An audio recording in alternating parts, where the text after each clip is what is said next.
गीता में अर्जुन को स्वयं भगवान कह रहे हैं कि उस परमेश्वर की शरण में जा, उसके लिए उन संतों के पास जा जो तत्वदर्शी हो। इसी प्रकार हजरत मोहम्मद को उनका अल्लाह कह रहा है कि कोई और पूर्ण परमात्मा है, उसको पाने के लिए उन तत्वदर्शी संत की तलाश कर। वो प्रभु कौन है, ये जानने के लिए कृपया अवश्य सुनिए जगत गुरु तत्वदर्शी संत रामपाल जी महाराज के अमृत वचन। अब क्या किया, सेठ जी अगले दिन निकले शहर सपट्टे को, क्यों कई दिन के बंद थे। सुबह सुबह फ्रेश होने के लिए दूर तक घूमने चले गए। अब क्या हुआ, जब वो शहर सपट्टे को चला गया, परमात्मा ने उस सेठ का नरसी रूप बनाया और घर पर आ गया। पहले नौकरों से कहा कि भाई वो बहु रुपया है और आज वो मेरा रूप बना का होगा, और जय यहाँ आ जा। उसने एक पहले तो प्रेम से कहना, और नहीं मानने तो उसका 2 लठ मार दियो। अब न्यू कह के भगवान तो अंदर चले गए उसके घर पे। पीछे सेठ नाना ही था, नौकर खड़े लठ ले। वो बोले, उन्होंने देखा सचमुच ही आ गया भाई, वो तो वो रुपया ये आ गया। और वो आवा अपना निश्चिंत हुआ, निर्भय। तो वो कहने लगे, रहे हो भगत, उड़े वहीं खड़ा हो जा, अंदर मत आजिए। तो वो कहने लगे, क्या बोल रहा तू? वो फलाने तो क्या बोल रहा है, भांग पी ली तने? तो पहचानता नहीं मैंने? पहचान दिया हमने, तो वहीं खड़ा हो जा। आज आदेश हो गए हमारे सेठ के, तने बहुत दुखी कर लिया हमारे सेठ को। कभी तू ब्राह्मण बने का है, कभी उसका रूप बना लिया तने आज, और आज आदेश गलत हो रहे हैं भाई, तेरे लठ मार देंगे। आगे आ गया था, उड़ा डट गया। लाला जी सोचा क्या गड़बड़ होगी भाई यार। तो ने पूछा कौन है, के कह रहे हो तुम्हें? कि हमारा सेठ अंदर है, अभी आया है, और उसने हमें बता दिया था कि वो आज मेरा रूप धार कर का होगा। ये तू चला जा यहाँ से, तेरी इसी में खैर है। अब लाला जी था समझ गया कि बात बढ़ाना ठीक नहीं, और इसने मेरा रूप बना लिया। जाके राजा के यहाँ एप्लीकेशन दे दी कि एक ठग ने मेरा रूप बनाकर मेरी संपत्ति हड़पने की चेष्टा की है, वो मेरे घर बैठा है। अब समय का तगाजा देखकर तुरंत हाजिरी दोनों को कोर्ट में तलब कर लिया अगले ही दिन। अब सेठ जी अपना एक जो रिकॉर्ड था वो पुलिस ने काबू कर लिया, बही वगैरह दोनों इकट्ठे हो गए वहां पर कोर्ट में।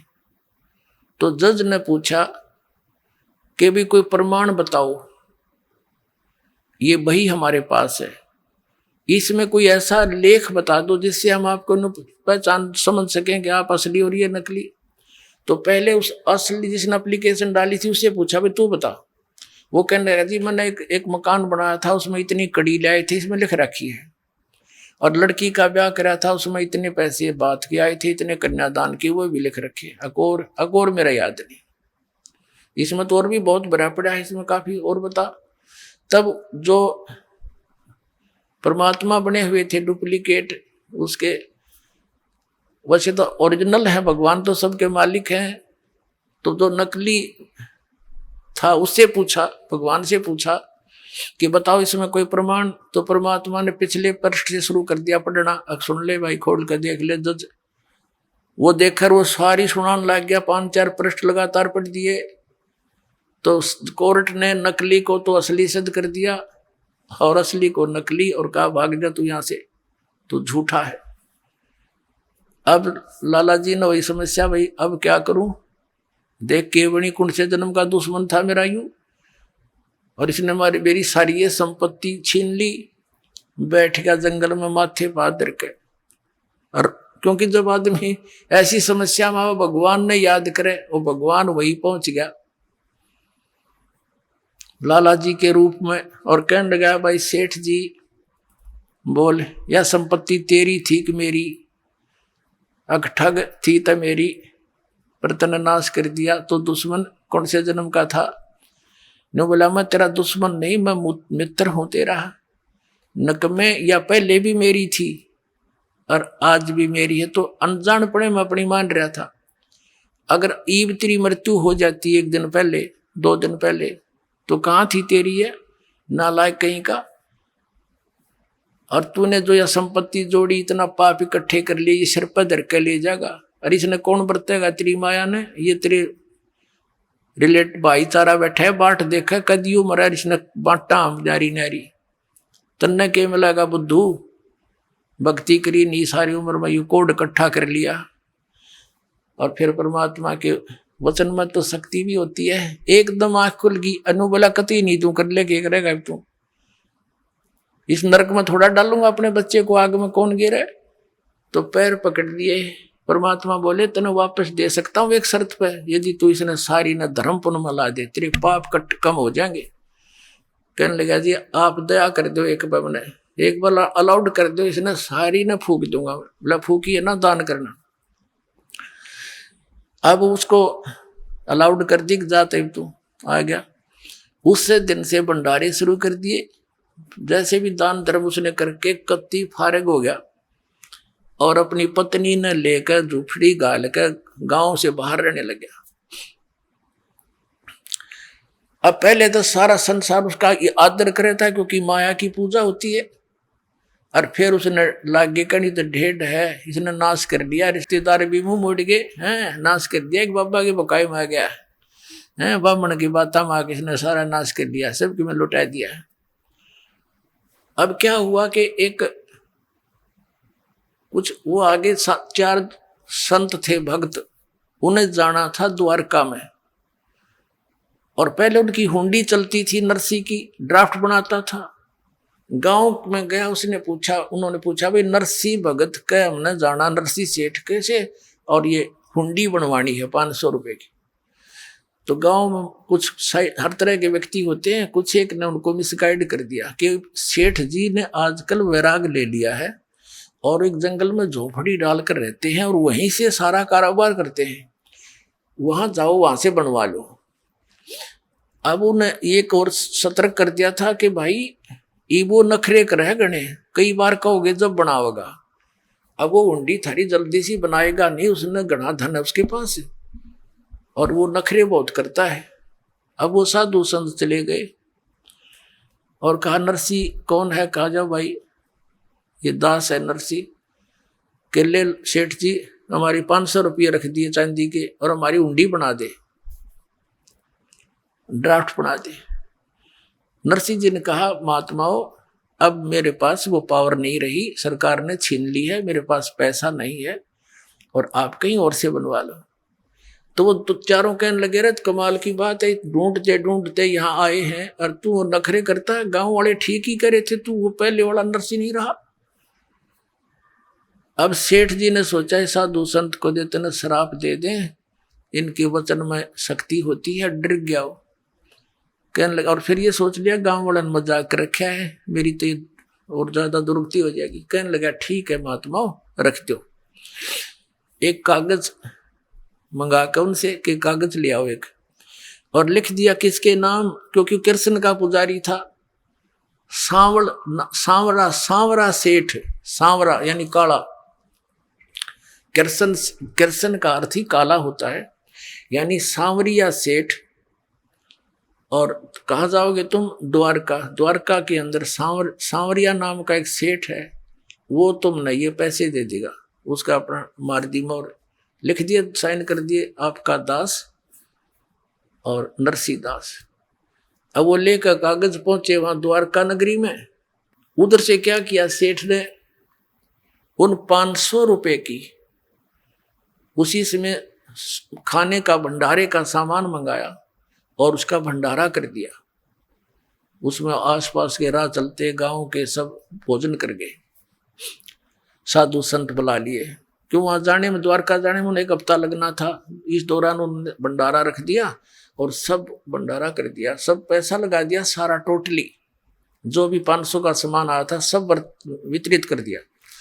अब वहां उन्होंने पूछा, महात्माओं ने, भक्तों ने, संतों ने वहां सेठों से कि भी एक सांवरिया नाम का कोई सेठ है, उससे हमने पैसे लेने हैं, हुंडी अपनी कैश करानी है। वो देखा किसने बना रखी है कि नरसिंह जी ने, वो हंस रहे हैं वो सारे लाला लोग, अरे ये तो कंगाल हो चुका है, इसका दिवाला निकल गया है, इसने तो भट्ठा बैठा लिया, लूट लिए तुम 500 रुपये ठग लिए उस ठग ने, उसकी हुंडी नहीं चलती। अब जिसके पास जा वो यही जवाब दे सेठ। तो उसने सोचा भाई आदमी तो ऐसा ना लगा था, ठग तो नहीं दिखा था, वो तो मना करे था, हमने जबरदस्ती बनवाई उसने तय। तो उन्होंने दोस्त तो नहीं देखा उसमें, पर वहां कोई व्यक्ति मिला नहीं सांवर नाम का सेठ। तो नगर से बाहर जाकर बैठ के भैया के बड़ी भगवान ने परमात्मा आपको यही मंजूर होगा फिर, ऐसा सोच रहे थे। उधर नरसिंह जी की दृष्टि खुल गई थी, मालिक की दया थी, इतना दान धर्म करने के बाद तो भगवान हाथों पर रख लेता उस पुण्यात्मा को। उसने देखा साधु संतों को भगवान ने आकर पैसे दिए नहीं, हुंडी उनकी कैश नहीं करी, क्या कारण है, हमारी कोई साधना में कमी रही है क्या? उसने क्या देखा, अपनी पत्नी से पूछा कि जो 500 रुपये का सामान हम लाए थे उसमें से कुछ बचा तो नहीं है? तो उसकी पत्नी ने कहा, नरसी की पत्नी ने कहा कि जो रोटी बना रही थी मैं, और उन रोटियों के बनाने में एक सूखा आटा प्रयोग किया जाता है, वो थोड़ा सा बचा हुआ है, उसको हम हमारे देसी भाषा में पलोथन कहते हैं, पलोथन, कि वो थोड़ा सा आटा बचा हुआ है और तो सब वितरित कर दिया। नरसी ने कहा कि उसकी रोटी बना, उसने आटा गूंद कर रोटी बना दी, जैसे तैसे पानी से हाथ गीले कर करा के, और जो ही उसकी 4 रोटी बनी तो वो परमात्मा स्वयं वहां आए एक साधु रूप में, वो परम अक्षर ब्रह्म। कहते 100 छल छिद्र मैं करूं अपने जन के काज। और द्वार पे आकर कहने लगे, भाई नमस्कार, राम राम। सेठ ने कहा, महाराज जी रोटी खाओ, भूख लगी होगी। कहा भाई भूख लगी है। वो बैठ के वहां गली में उसके झोपड़ी का गए और रोटी पानी के साथ 4 रोटी खा ली, खाकर चले गए। अब कुछ देर के बाद क्या देखा, वो पूर्ण परमात्मा एक सांवरिया नाम का सेठ, मारवाड़ी सेठ जैसा रूप बना के, यानी बड़ा साफा सिर पे धोती डबल टांगों वाली, और कान में बही टांग के, हाथ में बही और कान में कलम टांग रहा। वहां पहुंच गया भक्तों के पास, उनसे कहा भाई कैसे बैठे हो महात्माओं? उन्हें देखा के बैठे हैं सेठ जी, हमारे साथ तो ऐसे ऐसे बन गई। और एक नरसी नाम का सेठ था, और हमने उससे, वो तो अच्छा आदमी है लेकिन हमारे साथ तो बात हुंडी बन गई, हमने उसको 500 रुपये की हुंडी बनवा ली, वो मना भी करे था, और हमने उनको ज़्यादा प्रेस कर दिया। उसने किस कारण से, किस प्रेशर में आके उसने लिखते दी, लेकिन यहाँ कोई सांवर नाम का सेठ नहीं है। लेकिन हमें विश्वास है उस भगत पे कि हमारे पैसे सुरक्षित पाएंगे, वहाँ रखे पाएंगे, जाके ले लेंगे। लेकिन यहाँ तो हमारा काम बिगड़ गया, हमने तो कोई रोटी दे नहीं, सोचा था यहाँ घूमे फिरेंगे, अपना हफ्ते 10 दिन का टूर प्रोग्राम बना के आए थे। हम तो दुखी हो गए भाई, यहाँ कोई सांवरिया नाम का सेठ है नहीं पाया। तो परमात्मा कहते हैं, अरे किसने बका दिए तुम भक्तों? मेरे भाई।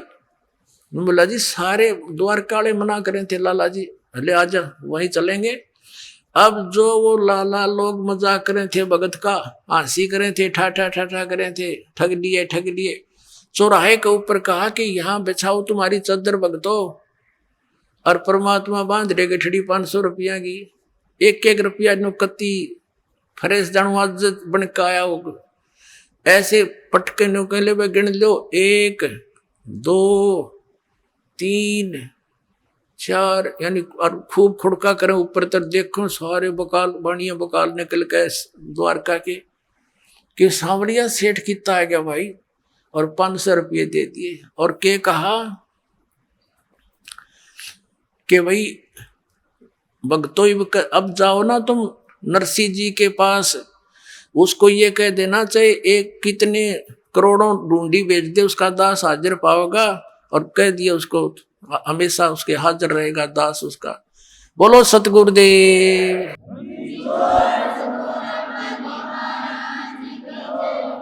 नरसिंह जी की हुंडी झाली वो सांवल सा कहाया, बेदोती का ब्याह भया जब भात भरण को आया। वही परमात्मा को पूर्ण ब्रह्म सबका धारण पोषण करने वाला। अभी तक जैसे हम किसी भी भगवान की भक्ति करते थे इष्ट रूप में, हम मानते थे ये कर रहे हैं, नहीं, जगत का पेखना पेखा धनी का नाम न लेखा। ये कबीर परमात्मा हम सबको संभालता है, ऐसे ऐसे उनके दुखों का निवारण करते हैं भक्तों के कारण। वो कहते हैं जो जन मेरी शरण में ताका हूं मैं दास, और गेल गेल लाग्या फिरूं जब लग धरती आकाश। बोलो सतगुरुदेव।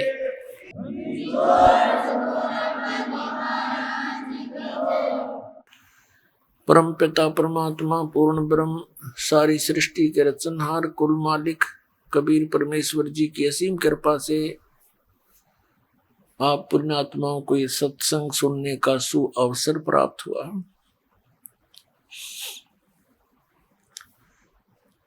सत्संग में आने से प्राणी को ये ज्ञान होता है कि हम कौन हैं, कहां से आए हैं, इस संसार में हमारा जीने का उद्देश्य क्या है, हमने करना क्या चाहिए था, हम कर क्या रहे हैं। जब तक हम सत्संग में नहीं आते तब तक हम अपनी परंपरागत क्रियाओं को करके ही संतुष्ट रहते हैं, क्योंकि वही क्रियाएं पूरा समाज कर रहा होता है। जब हम सत्संग में आते हैं, संतों के परमात्मा के विचार सुनते हैं, सदग्रंथों का ज्ञान सुनते हैं, तो पता चलता है कि मानव शरीर हमें किस लिए प्राप्त हुआ था और हम उसका कितना सदुपयोग या दुरुपयोग कर रहे हैं। पुण्यात्माओं, दास बहुत बार कहता है कि विश्व में यदि कहीं सत्संग है तो सतलोक आश्रम बरवाला, जिला हिसार, हरियाणा में। इसके अतिरिक्त जहां भी ये श्रद्धालु सत्संग मानकर जाते हैं, उन संतों के विचार सुनते हैं, ऋषि महर्षि मंडलेश्वरों आचार्यों शंकराचार्यों के जो विचार सुनते हैं, वो सत्संग नहीं है। जो ज्ञान शास्त्र विरुद्ध होता है वो व्यर्थ होता है। जैसे विद्यार्थी शिक्षा ग्रहण करने के लिए टीचर के पास जाते हैं, विद्यालय में जाते हैं, और टीचर का कर्तव्य होता है कि वो सिलेबस के अनुसार ही शिक्षा बच्चों को पढ़ाए, शिक्षा दे। और यदि टीचर आउट ऑफ सिलेबस ज्ञान सुना रहा है तो वो टीचर ठीक नहीं, वो अध्यापक ठीक नहीं। पुण्यात्माओं, हमारे जो सदग्रंथ है ये अध्यात्म मार्ग का सिलेबस है, पाठ्यक्रम है।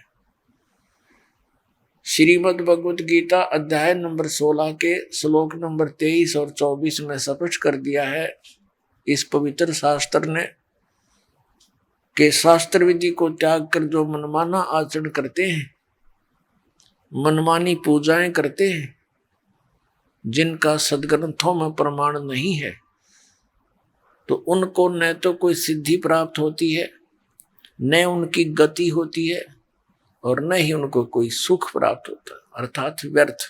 गीता अध्याय नंबर 16 के श्लोक 24 में तुरंत कहा कि अर्जुन, इससे तेरे लिए कर्तव्य और अकर्तव्य की व्यवस्था में सदग्रंथ ही, शास्त्र ही प्रमाण है। इसके अतिरिक्त किसी के लोकवेद पर विश्वास नहीं करना। जो भक्ति के कर्म करने चाहिए और जो ना करने चाहिए वो सदग्रंथों में ही प्रमाण है, अन्य किसी की बात पर विश्वास मत करना।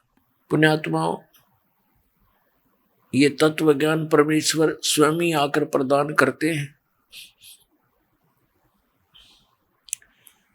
परमात्मा के विधान में, परमात्मा के गुणों में लिखा है कि वो परमेश्वर अपनी प्यारी आत्माओं को मिलता है, उनको तत्व ज्ञान से परिचित कराता है, और उस परमेश्वर के द्वारा दिए गए ज्ञान के अतिरिक्त जो भी ज्ञान होता है वो कोरा अज्ञान होता है। तो पुण्यात्माओं, इस दास के द्वारा वही सत्संग आपको सुनाया जाता है जो परमेश्वर ने स्वयं आकर के 600 वर्ष पूर्व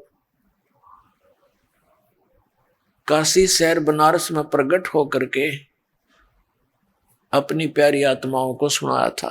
अपने आत्माओं, परमात्मा के विषय में जानकारी हम कहाँ से ग्रहण करते हैं और कहाँ से हमें ये ज्ञान दिया जाता रहा। जितने भी हमारे धर्म गुरु थे वो ये कहा करते कि हम वेदों, गीता और पुराणों से आपको ये ज्ञान परमात्मा का सुना रहे हैं। हमें बड़ी खुशी होती थी कि परमात्मा के विषय में जानकारी पवित्र वेदों में, पवित्र श्रीमद् भगवत गीता में, पवित्र पुराणों में विद्यमान है, और हमारे धर्मगुरु ये सही बता रहे होंगे क्योंकि ये संस्कृत पढ़े हैं। परमात्मा 600 वर्ष पहले आए थे, उसमें ये कहा करते थे परमात्मा कि ये गुरु जो हैं ये झूठे हैं, ये तुम्हारे धर्म गुरु तुम्हारे सदग्रंथों से भी परिचित नहीं है। आदरणीय धर्मदास साहिब जी जो परमात्मा के शिष्य हुए, उनको सचखंड दिखाया, सतलोक लेकर गए। उससे पहले धर्मदास साहिब जी श्री कृष्ण, श्री विष्णु, श्री शंकर भगवान के उपासक थे, और वो ये सुना करते थे उन धर्म गुरुओं से कि हम जो ज्ञान बता रहे हैं कि श्री विष्णु जी, श्री शंकर भगवान ये पूर्ण परमात्मा है, ये अजर अमर हैं, इनकी जन्म मृत्यु नहीं होती। तो हम ये सोचा करते थे कि ये सही बोल रहे होंगे। इसी ज्ञान पर आधारित थे आदरणीय धर्मदास साहिब जी, और जिस समय परमात्मा उनको अपने विधान अनुसार आकर मिले, उनको तत्व ज्ञान समझाने की चेष्टा की, लेकिन जल्दी से धर्मदास जी का ये ज्ञान हजम नहीं हुआ। बहुत बार परमात्मा ने उनको समझाया, फिर अंत में परमेश्वर ने आदरणीय धर्मदास साहिब जी को सचखंड दिखाया, अपना निज स्थान सतलोक जहां भगवान रहते हैं और जहां हम सभी रहा करते थे, वो स्थान दिखाया, और साथ में श्री ब्रह्मा जी, श्री विष्णु जी, श्री शिव जी के वो लोक दिखाए, और साथ में स्वर्ग और नरक से परिचित कराया। उसके साथ साथ ब्रह्मलोक में भी परमात्मा उनको लेकर गए, और जहां भी भगवान परमात्मा कबीर जी जाते थे, सभी देव उनका खड़ा होकर सत्कार करते थे। फिर परमेश्वर सचखंड लेकर गए सतलोक में, वहां परमात्मा के को वास्तविक रूप में देखा। कबीर जी को जब धर्मदास जी की आत्मा को परमात्मा ने वापस छोड़ा, तब धर्मदास जी ने कहा था, हे भगवान, अब आपकी कृपा से आपका दास परिचित हुआ कि आप पूर्ण परमात्मा हैं। हे भगवान, ये श्री ब्रह्मा, श्री विष्णु, श्री शिव जी, ये तो हमारे जैसे ही जीव हैं, इनकी जन्म मृत्यु होती है। उन्होंने स्वयं स्वीकारा भगवान के सामने। तो इससे सिद्ध हुआ है कि हे परमात्मा, ये वेद और ये जितने भी सदग्रंथ हैं, ये कतेब हैं यानी पुराण हैं, ये सब झूठे हैं, क्योंकि हमारे धर्म गुरु ये कहते हैं कि पुराणों में लिखा है ब्रह्मा विष्णु महेश की कोई माता पिता नहीं, ये अजर व अमर है, सर्वेश्वर हैं, महेश्वर हैं। ये हमें बताते हैं कि वेदों में लिखा है कि ब्रह्मा विष्णु महेश ही समर्थ शक्ति है और दुर्गा की पूजा करनी चाहिए। ये हमें बताते हैं कि वेदों में लिखा है एकादशी का व्रत करना चाहिए। हे भगवान, इससे सिद्ध है कि परमात्मा तो आप हो, ब्रह्मा विष्णु महेश तो नासवान है। तो इससे ये सिद्ध हुआ कि ये वेद और कतेब यानी ये सब धार्मिक पुस्तकें ये झूठी है। परमेश्वर कबीर देव जी ने कहा कि नहीं, ऐसा नहीं है, ये वेद कतेब झूठे डी भाई, और झूठे हैं जो समझे ना ही। झूठे तो ये तुम्हारे धर्मगुरु आचार्य, ये शंकराचार्य, ये झूठे हैं जो वेदों और पुराणों को समझा नहीं। ये परमात्मा को निराकार बताते हैं, वेद परमात्मा को साकार बताते हैं। ये श्री विष्णु से ऊपर कोई भगवान मानते नहीं, इनको अजर व अमर मानते हैं। रजगुण ब्रह्मा, सतगुण विष्णु, तमगुण शिव जी को समर्थ शक्ति मानते हैं। इन्हीं की राम और श्री कृष्ण की पूजा करते और करवाते हैं, जबकि ये इनके जीवनी में लिखा है कि ये नासवान है। और पुराणों में भी ऐसा ही लिखा है धर्मदास। तो पुण्यात्माओं, आपको थोड़ा सा वेदों से परिचित कराते हैं। पुण्यात्माओं, ये दया करी परमेश्वर ने, आज ये वेद और गीता और पुराण हमारे लिए प्रथम कक्षा की बुक होगी, नहीं हमारे लिए पाठ बना हुआ था। पता नहीं वेदों में क्या लिखा है। गीता जी को हम समझ नहीं सके क्योंकि इन्होंने अनुवाद गलत कर दिए, और पुराणों के रहस्य को ये नहीं समझ सके, ना समझा सके। इस दास पर बेर करी परमेश्वर कबीर साहब ने, और ये सर्व ज्ञान आपके समक्ष परमाणु सहित दास ने रूबरू करा दिया। अब परमात्मा के गुण वेदों में लिखे हैं, वो परमात्मा क्या लीला करते हैं। वेद बताते हैं कि परमात्मा ऊपर तीसरे मुक्ति धाम में रहता है, वहां से गति करके यानी स्पीड से चलकर, बिजली जैसी गति से, विद्युत जैसी गति से चलकर आता है। और यहाँ अच्छी आत्माओं को, दृढ़ भक्तों को मिलते हैं, उनको तत्व ज्ञान से परिचित कराते हैं, उनको उपदेश देते हैं, और वो कवि की तरह आचरण करते हैं। कवियों की तरह जहां कहीं जाकर के कविता के रूप में अपनी महिमा का ज्ञान बताना शुरू कर देते हैं, वो परमात्मा होते हैं। और वो एक सुप्रसिद्ध कवि की भी पदवी को प्राप्त करते हैं, लेकिन वो होते हैं पूर्ण परमात्मा। अपने आत्माओं, जो वेद हमें बताएंगे कि भगवान ऐसा है, ऐसी लीला करता है, तो जिस भगवान की जीवनी में ये सब लिखा हुआ हमें मिल जावे कि कौन से भगवान ने वेदों अनुसार लीला की हुई है, तो ही इज गॉड, वो परमात्मा है, बाकी भगवान नहीं है। तो हमने सबसे पहले परमात्मा को पहचानना है, और ये समझ में आ गया कि ये भगवान है और इसके पाने की विधि कौन सी है, ये उसके पाने की विधि है, तो सारा काम सुलझ गया, सारी ये समस्या हल हो जाती है। फिर तो वो भक्ति साधना करना शेष रह जाता है। अभी तक तो हमें ये विश्वास ही नहीं था कि हम जो कर रहे हैं ये हमें मोक्ष प्रदान कर भी देगा, और चाहे हमने ये मान भी रखा हो, हम अपनी जो साधना जैसी भी कर रहे थे ये सही है, लेकिन दूसरा कोई ज्ञान बताता है, हम फ्यूज हो जाते थे, उसका ज्ञान अच्छा लगता था कि हाँ ऐसा भी हो सकता है। श्रीमद् भगवद गीता अध्याय नंबर 2 के श्लोक 53 में कहा कि अर्जुन, जिस समय तेरी बुद्धि इस भ्रमित करने वाले भिन्न भिन्न वचनों से हटकर एक परमात्म तत्व के ऊपर यानी तत्व ज्ञान के ऊपर स्थिर हो जाएगी, तब तो तू योग को प्राप्त होगा, तब तो तेरी भक्ति स्टार्ट होएगी। नहीं तो कोई कुछ कह देगा तो डगमग हो जाएगा, फिर तेरा गई बात सारी बिगड़ गई।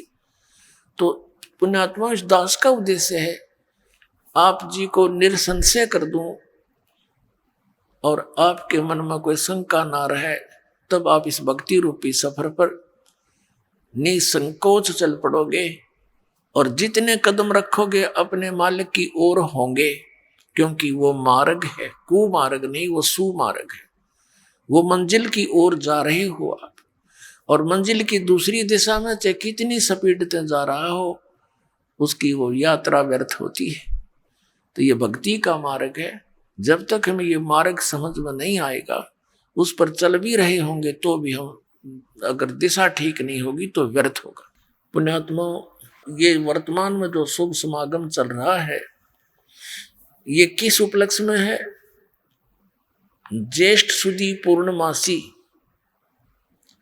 ये वो शुभ दिन है जिस दिन परमात्मा अपनी लीला अनुसार, अपने गुणों अनुसार, अपने निज धाम सतलोक से चलकर आए और लहर तारा तालाब के अंदर विकसित कमल के फूलों पर एक शिशु रूप धारण करके विराजमान हुए थे, बनारस के अंदर, काशी के अंदर। तो पुण्यात्माओं, पहले हम अपने सदग्रंथों को देखते हैं। कबीर परमेश्वर ने 600 वर्ष पहले प्यारी आत्मा अपनी दृढ़ भक्त आदरणीय धर्मदास साहिब जी को कहा था कि धर्मदास, ये वेद मेरा भेद है, पर मैं मिलूं वेदन में नाही, और जौन वेद से मैं मिलूं वो वेद जानते नहीं। ये चारों वेद मेरी ही महिमा का गुणगान कर रहे हैं, लेकिन मेरे पाने की वे ऑफ वर्शिप, पूजा का मार्ग, पूजा की विधि इन वेदों में वर्णित नहीं है। वो तो अलग से सूक्ष्म वेद में परमात्मा ने स्वयं आकर वर्णित किया अपने मुखारविंद से, उसमें वो वेद है, उस वेद में है यु ज्ञान। तो कहा कि जौन वेद से मैं मिलूं, जिस वेद से मैं मिलूं, ये वेद जानते नहीं। अब वेद मेरा भेद है। पुण्यात्माओं, ये कोई छोटी बात नहीं। ये कहना कि ये वेद मेरा भेद है 600 वर्ष पहले कहना, और मैं गॉड हूं, मैं भगवान हूं, सुप्रीम पावर हूं, हम ही अलख अला हैं, कुतुब गोश और पीर, गरीबदास खालिक धनी, हमारा नाम कबीर। आदरणीय रामानंद जी से परमात्मा ने कहा था कि सुन रामानंद राम हम बावन नरसिंह, गरीबदास कली कली, हमसे ही तेरे कृष्ण ये संग। फिर ए स्वामी सृष्टा में परमेश्वर ने कहा था, ए स्वामी सृष्टा में और सृष्टि मेरे तीर, दास गरीब अधर बसूं मैं अवगत अलख कबीर। 600 वर्ष पहले भगवान ने कहा था कि ए स्वामी, यानी ए स्वामी रामानंद जी, मैं सृष्टा हूं, सारी सृष्टि का रचनहार हूं, और ए स्वामी सृष्टा में सृष्टि मेरे तीर, ये पूरा विश्व मेरे आधार है, मेरे वचन के आधार से टिका हुआ है और अपने अपने स्थान पर ये चल रहा है। और दास गरीबदास साहिब जी को परमात्मा मिले थे, उनको सचलोक सचखंड सब दिखाकर वापस छोड़ा था और अपना यथार्थ ज्ञान उनका हृदय में भर दिया था, उनका ज्ञान योग खोल दिया था। तो गरीबदास जी गवाही दे रहे हैं कि कबीर साहब ने ऐसे कहा था कि ए स्वामी सृष्टा में सृष्टि हमारे तीर, और दास गरीब अधर बसूं, ऊपर रहता हूं सतलोक में, अवगत सत कबीर। अब वेद क्या बताते हैं और कैसी लीला भगवान करता है, वेद हमें क्या बताते हैं? तो पुण्यात्माओं, परमात्मा के पहचानने में हमें बहुत आसानी होगी और हम डगमग नहीं होंगे। फिर चाहे कोई ब्रह्मा विष्णु महेश आकर हमसे डिस्कस कर ले, वो यहाँ से हार के जाएंगे इस ज्ञान के अंदर। अब आपको दिखाते हैं। और यहाँ के इन आचार्य शंकराचार्यों का तो बात तो छोड़ दो, इनने तो कख नहीं पता भक्ति मार्ग का, ABC भी नहीं जानते। ये पूरे विश्व के जितने धर्मगुरु हैं ये सब आप भी भ्रमित हैं और जनता को भी गुमराह किए बैठे हैं। अब देखिएगा ये ऋग्वेद मंडल नंबर 9,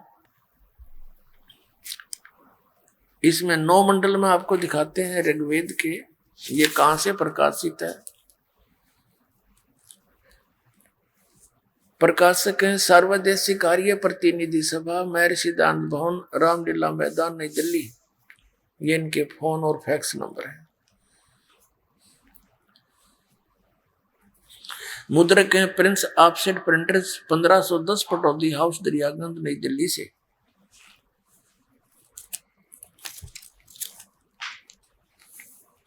वो परमात्मा कैसी लीला करते हैं देखिएगा। ऋग्वेद मंडल नंबर 9 सूक्त 86 का मंत्र नंबर 26 में क्या बताया है कि यज्ञ करने वाले यजमानों के लिए, यज्ञ करने वाले यजमानों के लिए परमात्मा, यज्ञ माने धार्मिक अनुष्ठान यानी भक्ति करने वाले, यजमान माने भक्त, भक्तों के लिए परमात्मा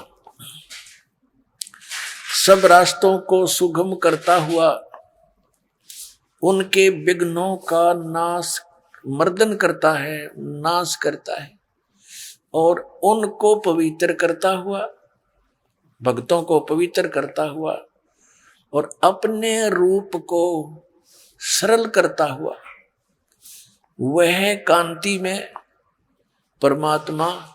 इन्होंने इस शब्द कबीर, ये क्या लिखा यहां देखो मूल संस्कृत में, कबीर अतो, ये कबीर अतो, हम इसको बै बोलते हैं, वै को कबीर, हम कबीर बोलते हैं, ये इसमें कबीर लिखते हैं। जैसे हम वेदों को वेद बोलते हैं अपनी लोकल लैंग्वेज में, इसी प्रकार हम कबीर को कबीर बोलते हैं। तो यहाँ इन्होंने क्या किया है देखिएगा। फिर ऋग्वेद मंडल नंबर 9 सूक्त 86 मंत्र हम 26 पढ़ रहे हैं। तो इन्होंने क्या कर दिया कि अपने रूप को सरल करता हुआ वह कांति में परमात्मा, इन्होंने ये कवि शब्द, कबीर, कवि ही करके अपसर्ग लगा के इसका अर्थ कर दिया सर्वज्ञ। यहां लिखना था कबीर देव, लिख देते ये कबीर देव। अब कैसे लिखना चाहिए था उन्होंने, ये देखो ऋग्वेद मंडल नंबर 9 और सूक्त 20 में का मंत्र नंबर 1 है, ये लिखा कि वो कबीर देव, ये देखिए ये कबीर देव वितय, कबीर देव वितय आयो, तो ये कबीर देव लिखना था, कबीर देव, कबीर साहब, देव मन परमेश्वर। अब इस कंसेप्ट को हम क्लियर करेंगे पहले यजुर्वेद से। अब देखिएगा ये यजुर्वेद है, एक बुक है यजुर्वेद, हॉली बुक, एक पवित्र बुक है यजुर्वेद, और इसके ऊपर ये र लगा हुआ है। इसको र को हटाकर यहाँ अपसर्ग लगा दिए जाएं तो भी ये यजुर्वेद का ही बोध कराएगा। जहां भी ये अक्षर लिखा होगा वहां पर भी ये यजुर्वेद, यजु लिखा होगा तो भी यजुर्वेद ही लिखना पड़ेगा, बताना पड़ेगा। ये यजुर्वेद के विषय में इसकी परिभाषा है, उसकी डेफिनेशन है, देखिए डिस्क्रिप्शन है। ये महर्षि दानव सरस्वती द्वारा ही इसका अनुवाद है।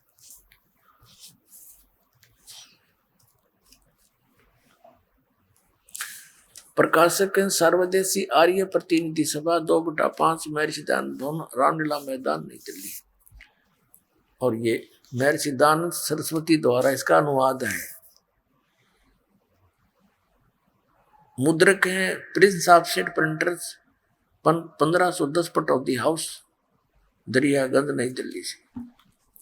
हम इसके 36वें अध्याय में आते हैं, ये देखिएगा। ये यजुर्वेद का 63 यानी 36वां अध्याय है। इसके प्रथम मंत्र में और ये लिखा कि ऋचम वाचम परपदे मनो यजु, ये यजु शब्द लिखा है, यजु।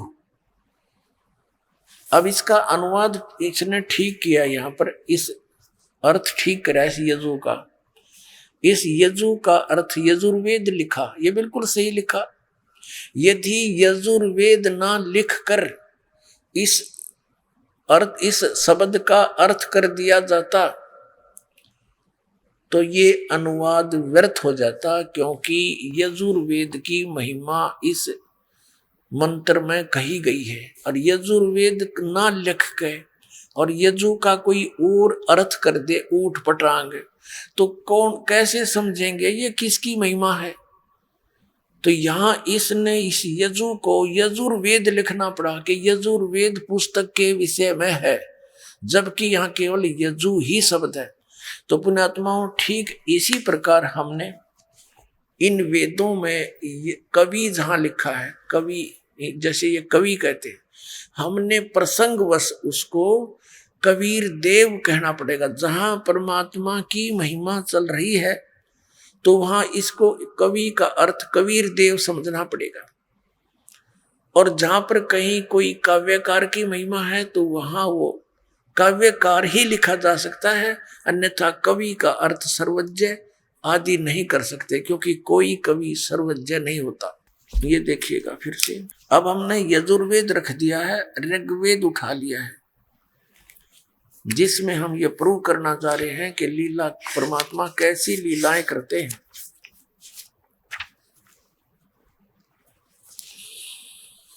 ये वही यजुर्वेद है, इसके प्रकाशक आपने देख लिए, मुद्रक ये वही है।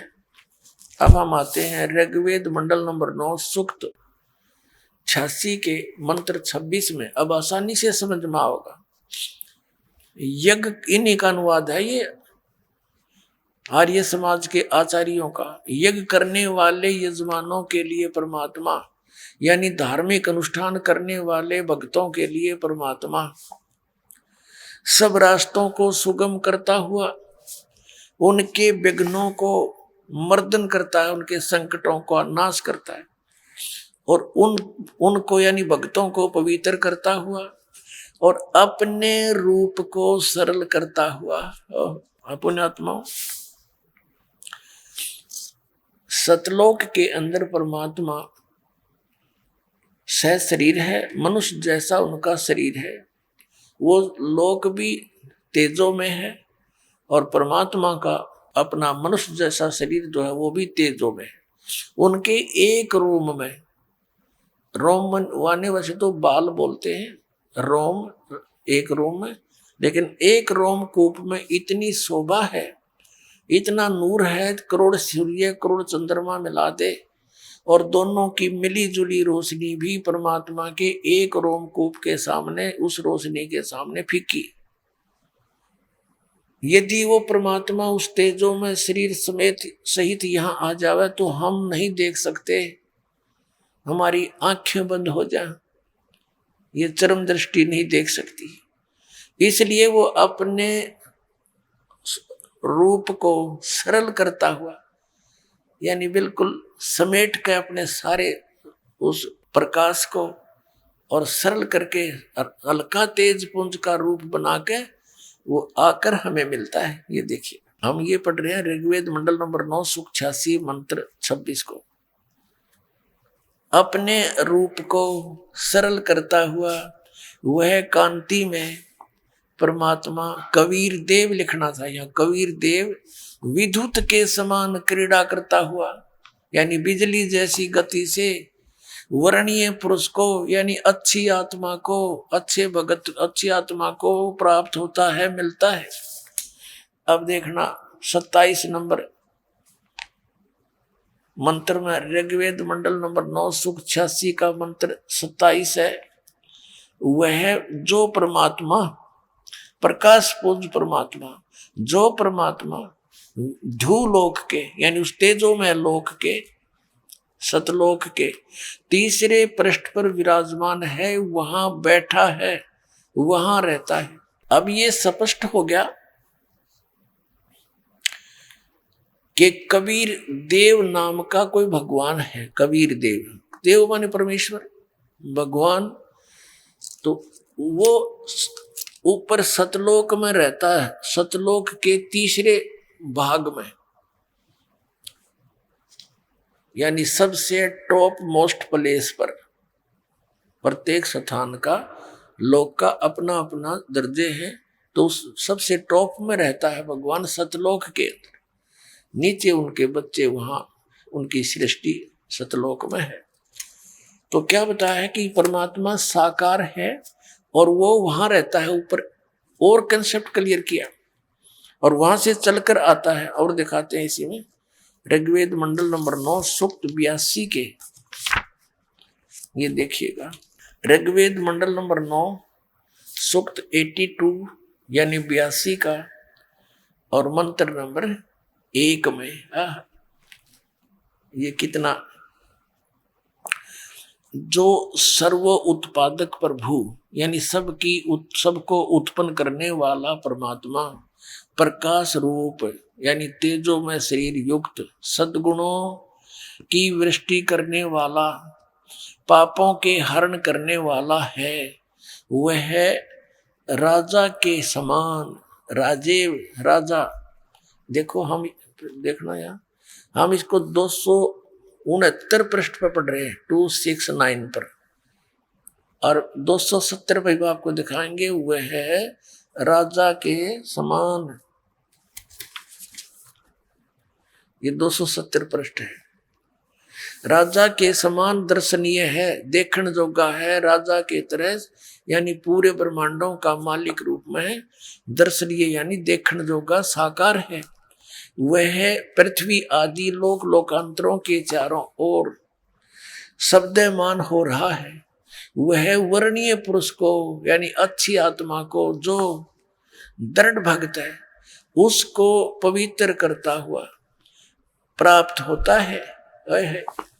आइए अब हम उन श्रद्धालुओं के अनुभव जानते हैं जो जगत गुरु तत्वदर्शी संत रामपाल जी महाराज जी से दीक्षा प्राप्त कर चुके हैं तथा उनके द्वारा बताए गए भक्ति मार्ग पर चल रहे हैं। सर नमस्कार। नमस्कार सर। सर क्या नाम है आपका? रामजी लाल है सर। रामजी लाल जी कहाँ से आए आप? जोलंदा से आए हैं सर, तहसील मलान डूंगर है, जिला सभा माधोपुर है सर। सर संत रामपाल जी महाराज जी की शरण में आने से पहले आप क्या भक्ति साधना करते थे? देवी देवताओं की करते थे सर, बाबा रामदेव जी महाराज की ज़्यादातर करते थे। हम हमारे समाजों में उनको ज़्यादा मानते थे। बालाजी, भैरव जी, माता जी, इनको सबको पूछते थे। शंकर भगवान को भी पूछते थे, लेकिन हमारे घर में हानि हुई, बीमारी हुई। तो क्या हानि हुई आपको? हमारे साहब जैसे हम किसी से बकरी भी लेके आते थे तो 11 महीने रहती थी, 12वां में तो ख़त्म ही हो जाती थी। गाय होती थी तो गाय भी ख़त्म हो जाती थी, भैंस होती थी भैंस भी ख़त्म हो जाती थी। हमारे जानवर भी हम दूध नहीं पी सकते थे अच्छी तरह से, सारे मर जाते थे। बच्चे पहले हमारे एक घरवाली लेके आए, शादी करी तो घरवाली भी ख़त्म होगी। ऊपरली बीमारियों से कहते हैं भाई तुम तो इलाज कराओ, इलाज कराते कराते भी वो तो ख़त्म होगी। फिर दूसरी शादी करी तो उसके भी बच्चे हुए, वो भी ख़त्म हो गए, वो भी नहीं जी पाए। फिर बाद में सारे देवी देवताओं को करते करते परेशान हो गए। जब एक दिन टीवी देख रहे थे चैनल पे, फिर उस पे साहब देखा तो सफ़ेद बालन में ये दिखाई दिए बाबा की तरह, जैसे बड़ा आदमी की तरह। तो उनमें नाम पढ़ा तो संत रामपाल जी दिखाई दिया, भाई संत रामपाल जी महाराज है साहब।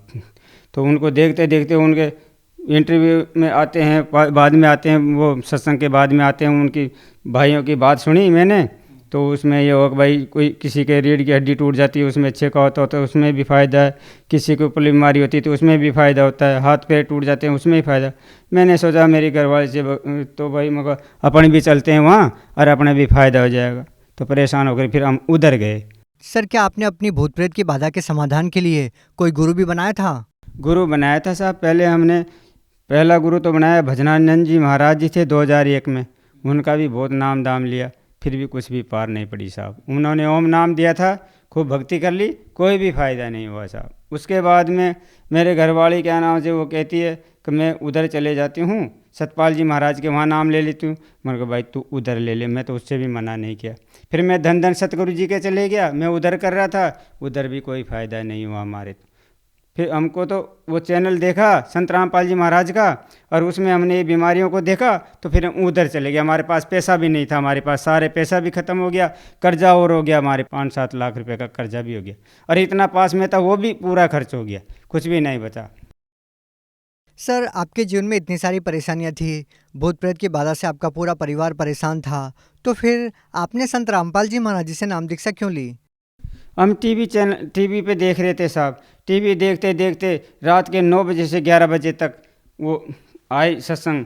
तो सत्संग में देखा तो संत रामपाल जी महाराज का था, उसमें कोई बता रहे थे पीछे जो आते हैं वो सत्संग के बाद में, तो कहा हमारी ये बीमारी है वो ख़त्म होगी। तो हमको तो ये फ़ायदा मिला कि भाई इसमें सारा फ़ायदा मिल रहा है, पैसा भी नहीं लग रहा है। तो मैंने कहा वहाँ चलो। तो उसमें से हमने एड्रेस लिया, कागज़ में उतारा और एड्रेस लेकर के हम तो उधर बात किया। तो हमको तो देखो बात करनी नहीं आती थी, उधर भगत भाई थे वो सत साहब कह के बोलते थे, हम तो भूल गया सत साहब को। तो हम कहते भाई साहब हमारी ये बीमारी है, ये बीमारी है।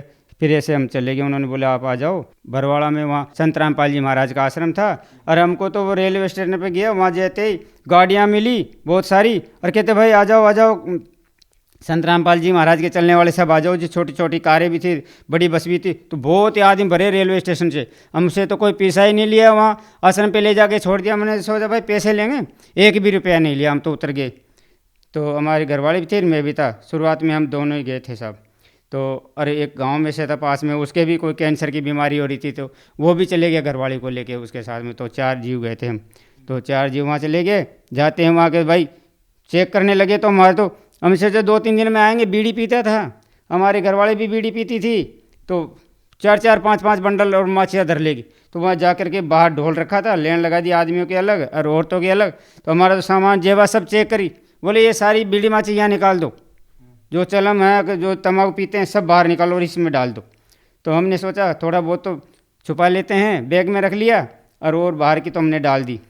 तो बैग भी आगे जाके चेक किया तो उनका भी निकाल करके उनको भी सबको डाल दिया, कुछ भी नहीं सोडा साहब हमारे पास। तो हमने सोचा अब क्या पियेंगे भाई। अंदर गया तो बोले भाई तुम्हारा फार्म भरवाओ। फार्म भरवाया। मैंने कहा साहब हमारे तो ऐसे ऐसे बीमारी है। तो बोले सब मिट जाएगी, बीमारी की चिंता मत करो, ये नाम तो आपको अच्छी मुक्ति पाने के लिए दिया जाता है।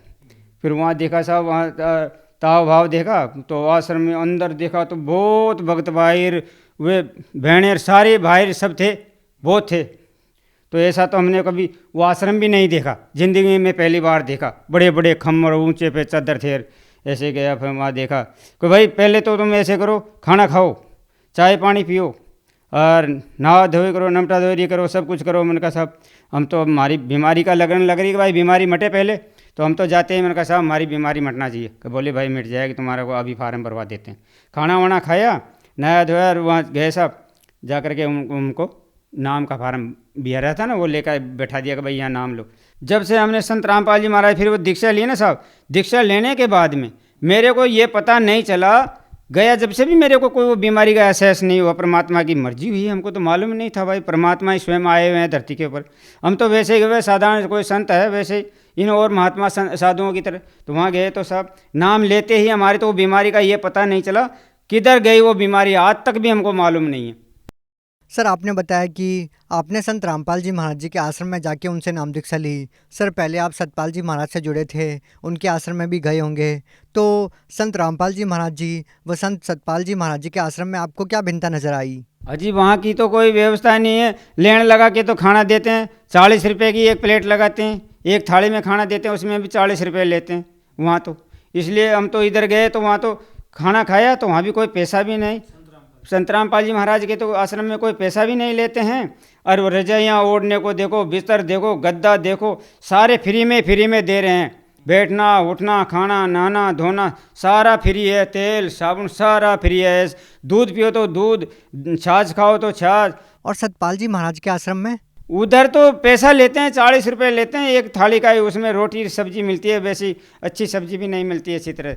क्या करें उधर तो फिर हम तो परेशान हो गए सारे छोड़ करके। और वो गुरुजी का जब सत्संग देखा ना, सत्संग देखते ही संत रामपाल जी महाराज की शरण में जाते ही सारी बीमारी खत्म हो गई हमारे तो सबकी। हमारी एक बच्ची थी छोटी, उससे बैठा नहीं रह जाता था, सारे डॉक्टर मना कर दिया, बोले भाई इसका तो कोई इलाज ही नहीं होगा, इसके तो बीमारी और है, अगर इसका इलाज हो जाए ना डॉक्टर कर दिया कोई भी तो।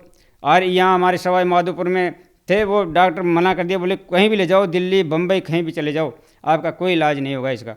फिर एक पीर बाबा का स्थान था, वहाँ गए तो उस पर भी कुछ भी नहीं हुआ।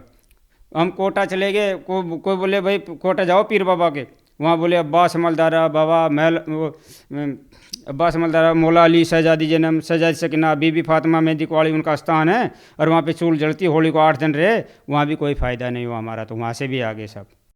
क्या संत रामपाल जी महाराज जी के आश्रम में जाने के बाद आपकी बेटी को भी आराम मिला? हमारे बच्ची को चारों तरफ गुदड़ी लगा करके ऐसे बिठाते थे, जब बैठी रहती थी न गिर जाती थी, बैठी भी नहीं रहती थी। संत रामपाल जी महाराज के जाने से, नाम दीक्षा लेने के बाद में वो बैठी भी रहने लगी, फिर खड़ी होगी, चलने भी लगी, घूमने फिरने भी लगी, थोड़ा थोड़ा वजन में पीछे हाथ था उसका ऐसे, वो भी आगे आ गया। आज संत रामपाल जी महाराज ने, गुरु महाराज ने ऐसे दया करी हमारे ऊपर, परमात्मा ने, जो आज हमको बर्बादी से भी रोक दिया और बच्ची का हाथ भी सीधा हो गया, 8वीं पास भी कर ली है। गुरु जी की शरण में जाने के बाद में संत रामपाल जी महाराज ने ऐसी दिया करी हमारे ऊपर, हमको बर्बादी से भी रोक दिया, पैसा भी खर्च नहीं होता। नहीं तो पहले हमारे साथ में ऐसा हो गया था, जो सुबह का सुबह, शाम को शाम खाना भी भारी पड़ गया था हमको, कहाँ से पैसा ले, बहुत बर्बाद हो गया था, हमारी जमी बक जाए ना तब भी पैसा हमारा नहीं चुकता। आज परमात्मा की ऐसी दया है संत रामपाल जी महाराज की, जो हमारा पैसा भी लग गया धीरे धीरे। पैसे वालों ने भी कह दिया, भाई तुम तो ऐसे करो, हमको तो बना ब्याजू दे दो, हमको तो बना ब्याजू दे दो। गुरुजी ने ऐसे दिया करी, जो सब बना ब्याजू ले लिया, किसी ने काम करवा लिया, कैसे उतरवा लिया सबने पैसा, एक कर्जे से मुक्त करवा दिया। परमात्मा ने दया हुई गुरुजी संत रामपाल जी महाराज की, नहीं हम तो बर्बाद हो चुके थे। और सर, जो भूत प्रेत की बाधा थी आपकी पत्नी को, क्या वो ठीक हुई? वो भूत प्रेत की समस्या इतनी थी कि लेटी लेटी डोलती थी, ये मान लो ऊपरली बीमारी थी, वो भी गुरुजी की शरण में जाने से, संत रामपाल जी महाराज शरण में जाने से, जिस दिन वो नाम लिया जिस टाइम पे, उस टाइम से बिल्कुल हल्का फुल्का शरीर हो गया। वो बीमारी पता नहीं कहाँ निकल के चले गई, जो आज तक देखने को नहीं आती थी। सर, अक्सर हम सभी धर्मगुरुओं से सुनते आए हैं कि कर्म का फल तो भोगने से ही समाप्त होता है। तो संत रामपाल जी महाराज जी की शरण में जाने के बाद आपका रोग कैसे ठीक हो गया? वो कहते हैं भैया आपको ये तो भोगना ही पड़ेगा, ये तो बीमारियां हैं, मरेंगे तभी मिटेगी, ऐसे मिटेगी नहीं। अब जब संत रामपाल जी महाराज की शरण में गए तो सारा मिट गया। तो हम तो उनसे यही कहते हैं सभी भगत भाइयों से, भाई आ जाओ आ जाओ। अब 2-4 भगत भाई तो आ चुके हैं शरण में, लिया है, उनको कहा गुरुजी की तरफ से किताबें लेने के, भगत लोग भाई कहते थे भाई किताब ले जाओ, सेवा किया करो। तो 2-4 भगत भाई तो हमारे गांव से आ चुके हैं, उन्होंने बहुत परीक्षा ली मेरे से, किताब देखी और नाम सुना, अरे भाई तुम्हारे वो गुरुजी कैसे हैं संत रामपाल जी महाराज, क्या क्या फ़ायदा करते हैं। मैंने कहा भाई हमारे ऐसे ऐसे फ़ायदा कर दिए। अरे कि यार झूठ बोलता है। मैंने कहा भाई ये ज्ञान गंगा देखो, इसमें देखो ये लिखा हुआ है किताब के अंदर। अरे कहते वो हनुमान भगत जी के बोले ये रीढ़ की हड्डी टूट गई, उसके 1 इंच का छेका है, तो वो कैसे सही है क्या? मैंने कहा भाई आप बात करके देख लो। तो फ़ोन लगाया, बात करवाई तो मान गया। तो एक भगत जी तो बोला कि मैं यार आपका आश्रम देख के आऊँगा। संत सतपाल जी महाराज शरण में रहते थे दोनों आदमी वो, और वो घरवाले कहते थे कि आप जा रहे हैं तो मेरे को भी ले चलो। तो वो दोनों आदमी चल दिए तो मेरे साथ वहाँ आया। तो उनके तो जचकी साहब, अब भाई मैं तो नाम लूँगा। सर, जैसा कि आपने बताया कि संत रामपाल जी महाराज जी से नाम दीक्षा लेने के बाद आपको भूत प्रेत की बाधा से निजात मिली। सर, अगर कोई व्यक्ति भयंकर रोग से पीड़ित है तो क्या वो भी अगर संत रामपाल जी महाराज जी से नाम दीक्षा लेगा तो क्या आपकी तरह उनको भी लाभ मिलेगा? अजी ये तो मामूली बात है, कैंसर हो या शुगर हो या पथरी की बीमारी हो, ये तो नाम लेते ही तुरंत ही खत्म हो जाता है, ये तो यूँ ही मिट जाता है। दवाई गोली की भी जरूरत नहीं पड़ती है परमात्मा के जाने के बाद में। जो लोग आज भी बड़ी गंभीर बीमारियों से पीड़ित हैं और डॉक्टरों ने भी उनको जवाब दे दिया है, उन लोगों को आप क्या कहना चाहेंगे? हम तो सब भाइयों से हाथ जोड़ के निवेदन करते हैं, भाइयों सब संत रामपाल जी महाराज की शरण में आ जाओ, सारी बीमारी ख़त्म करवा लो, सारी बीमारियों से मुक्त हो जाएंगे। कोई पैसा नहीं लगेगा, आपका 1 रुपया भी नहीं लगेगा, जो कमाओ अपना पैसे का खाओ। यहाँ आश्रम में कोई 1 रुपया भी नहीं लेता है। सर, संत रामपाल जी महाराज जी से नाम दीक्षा कैसे ली जा सकती है?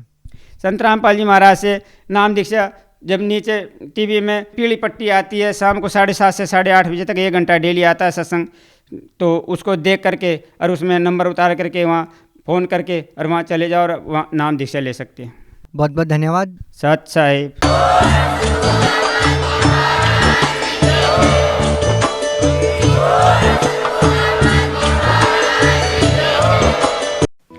आप सुन रहे थे जगत गुरु तत्वदर्शी संत रामपाल जी महाराज के मंगल प्रवचन। अधिक जानकारी के लिए संपर्क करें